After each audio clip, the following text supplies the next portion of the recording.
क्या तेजस्वी तानाशाह बन चुके हैं? कार्यकर्ताओं में तेजस्वी को लेकर नाराजगी क्यों?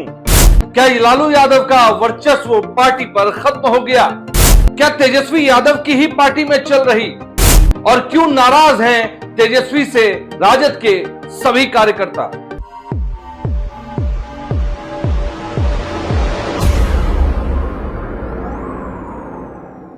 नमस्कार, आप देख रहे हैं बीएमडब्ल्यू न्यूज बिहार का खास कार्यक्रम स्पॉटलाइट और मैं हूं आपके साथ अभिषेक।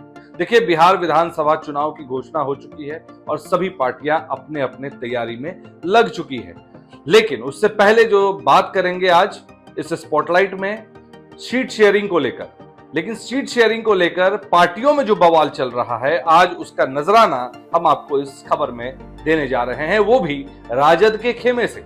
और आज हम बात कर रहे हैं बिहार विधानसभा चुनाव 2025 से पहले महागठबंधन में मचे बवाल की। पटना के लालू यादव के आवास की ये तस्वीर आप देख पा रहे होंगे, जहां पर आरजेडी कार्यकर्ताओं का हंगामा हो रहा है। उम्मीदवार बदलने की मांग की जा रही है और तेजस्वी यादव पर तानाशाही के आरोप लग रहे हैं। ये सब संकेत दे रहे हैं कि विपक्षी गठबंधन में दरारें गहराती जा रही हैं। क्या ये आंतरिक कलह एनडीए के लिए वरदान साबित होगी? तो आइए इस मुद्दे को गहराई से समझते हैं।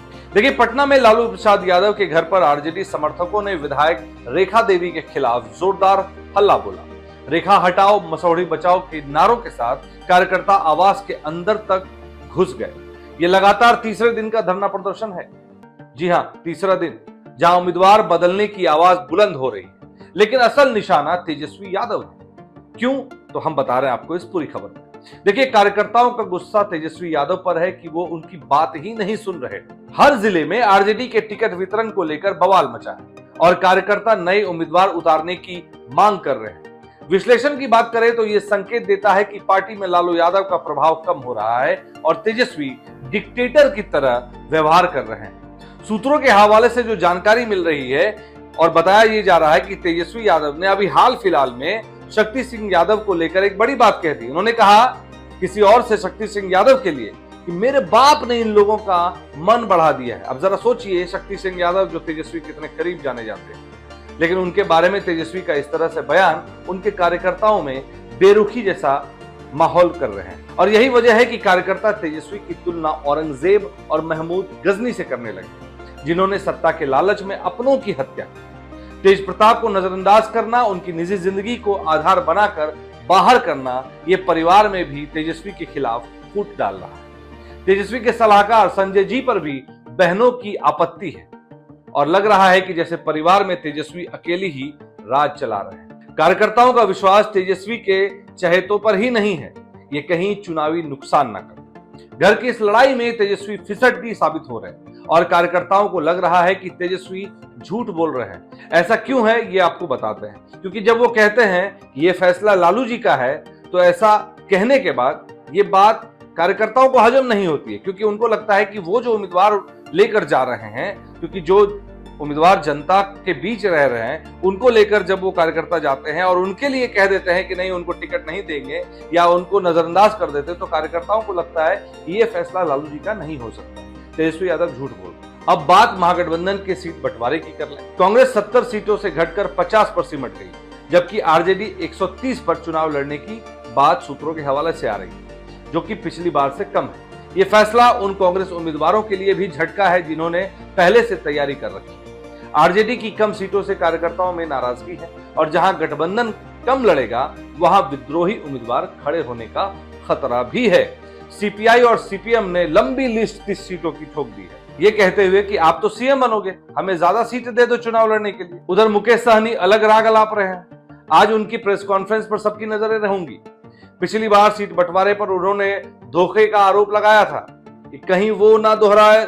आपको याद होगा कि पिछली बार सीट बंटवारे पर उन्होंने बीच प्रेस कॉन्फ्रेंस में यह कह दिया था कि हमारे साथ धोखा हुआ है, तो कहीं वही ना इस बार भी दोहराया जाए। वीआईपी को ज्यादा सीटें देने पर भी तेजस्वी या गठबंधन को भरोसा नहीं है कि साहनी कहीं पाला ना बदल ले। ये भरोसा बन ही नहीं पाया अब तक। तेजस्वी पहले 243 सीटों पर लड़ने की बात कह रहे थे, अब 130 पर। गठबंधन में स्पष्टता ही नहीं दिख रही है कि कौन कितनी सीटों पर लड़े। यह अवसरवादियों का एक जमावड़ा बिहार की जातिवार राजनीति और जटिल, और इन्हीं सब कारणों की वजह से ये अवसरवादियों का महागठबंधन में जमावड़ा दिख रहा है। और बिहार की जातिवार राजनीति को और जटिल बना रहा है।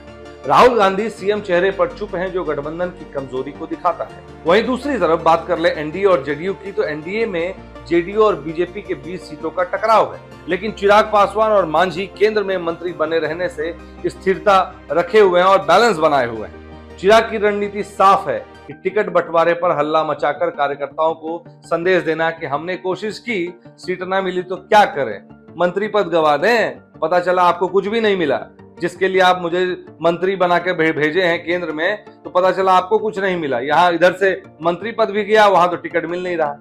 और अगर चिराग नाराज होकर गठबंधन तोड़ देते हैं तो मंत्री पद से जाते रहेंगे, लेकिन फिलहाल बीजेपी सितारों को जोड़कर रुझान बढ़ा रही है। पवन सिंह, अक्षरा सिंह, मैथिली ठाकुर जैसे नाम बिहार में बीजेपी का चेहरे चमका रहे हैं। तो कुल मिलाकर बात यह है कि महागठबंधन की ये आंतरिक जंगें 2025 चुनावों को रोमांचक बना रही है। आरजेडी में बगावत तेजस्वी के नेतृत्व क्षमता पर सवाल खड़े कर रही है, जबकि एनडीए मजबूत दिख रहा है। तो क्या मुकेश सहनी का अगला कदम गठबंधन तोड़ देगा?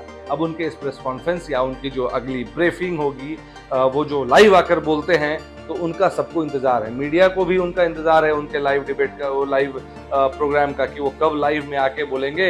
या हो सकता है गठबंधन की सीट बंटवारे को लेकर ही बीच में फिर से बोल दें कि भाई हमारे साथ तो फिर से धोखा हो गया। तो ऐसी तमाम अपडेट्स के लिए आपको बने रहना होगा बीएमडब्ल्यू न्यूज बिहार की तमाम खबरों के साथ। खबर अच्छी लगी हो तो खबरों को ज्यादा से ज्यादा लाइक करें, शेयर करें और चैनल को सब्सक्राइब करना ना भूलें। बहुत बहुत धन्यवाद।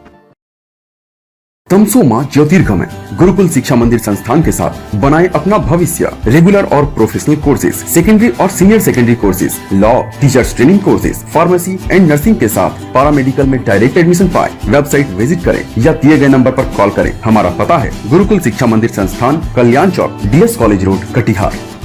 हमारा वीडियो अगर आपको अच्छा लगा हो तो आप हमारे वीडियो को लाइक करें, शेयर करें और हमारे चैनल को सब्सक्राइब जरूर करें।